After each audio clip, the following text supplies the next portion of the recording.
Somewhere in a dusty corner of a salvage yard sits a big piece of Mercury history, a 1964 Parklane. And the question is, how did this get here? Back in 1964, the Parklane returned as Mercury's top-of-the-line luxury car, sitting above the Monterey and Montclair. It wasn't cheap either.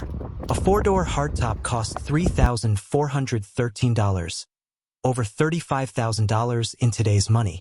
Mercury was celebrating its 25th anniversary, and the Parklane was meant to show just how classy the brand could be. Only 6,060 were sold that year. Some came with one of the coolest features of the era, the famous breezeway retractable rear window, slanted backward and able to roll down for ventilation without the wind blasting through the cabin.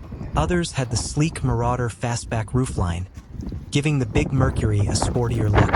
And decades later, one of these once luxury machines ends up here, rusty, forgotten, sitting in a salvage yard, waiting to tell its story.